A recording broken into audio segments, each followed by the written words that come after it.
আলাইকুম। দেখুন আমার বাড়ির ছাদে সব ওষুধি গাছ। এটা হলো আপনার দাঁতে পোকা লাগলে আপনার এটা পেস্ট করে দাঁতের ভিতরে রাখলে পোকা সব বাইর হয়ে যাবে নিমিষে। আর এই পাতাটা হচ্ছে যার চুল পড়ে যায় তা এই পাতাগুলো বেটে রস করে শ্যাম্পুর সাথে মেখে আপনি মাথা মাখবেন 1 সপ্তাহ পর্যন্ত। দেখবেন আপনি যেখানে টাক মাথা সেখানে চুল বড় হবে।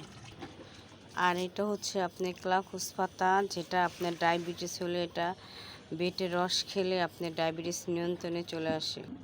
আর এটা হচ্ছে আপনি পাথরকুচি পাতা। এই পাতা আপনি রস চিবি খেলে আপনি পাইলস, তারপর সে কষা পায়খানা এগুলো সব আপনার পুরোপুরি ক্লিয়ার হয়ে যাবে। অন্তত পাইলসটা আপনার হয়ে যাবে, ঠিক হয়ে যাবে। আপনি ঠিক মতো আপনি মানে ভালো থাকবেন, আপনার কোনো মানে অসুবিধা হবে না।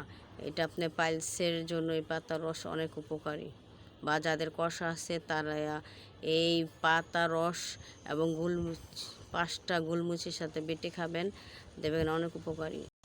আর যাদের চুলকানি আছে, এই যে নয়নতারা পাতা এবং ফুল এগুলো সব একসাথে মিশিয়ে সাথে আপনি এই পাতাটাও সংগ্রহ করবেন। এগুলো জংলি গাছ, রাস্তাঘাটে হয়ে থাকে। আমার এখানে যতগুলো ওষুধি গাছ আছে একটু আমি বুনি নেই, এভাবে হয়েছে। এগুলো সব বেটে আপনি একসাথে মিশ্রণ করে আপনি শরীরে পুরা শরীরে মাখবেন। আপনি চুলকানি দাউদ যেখানে যা আছে সব মুছে যাবে, সব ভালো হয়ে যাবে।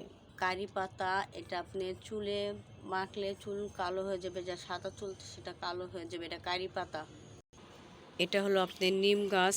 এই নিম গাছের সামনে আপনি সকাল সন্ধ্যা বসলে আপনি যত ধরনের রোগ আছে আলহামদুলিল্লাহ সব চলে যাবে।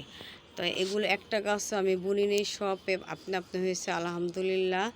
আমার এখানে ফল গাছ না থাকেও তারপরেও আমার আলহামদুলিল্লাহ আল্লাহ আমার যথেষ্ট পরিমাণ এমনি গাছগুলো দিছে। সে গাছগুলো মানে একটা গাছও ফালানো না, সব এগুলো মানে উপকারী গাছ।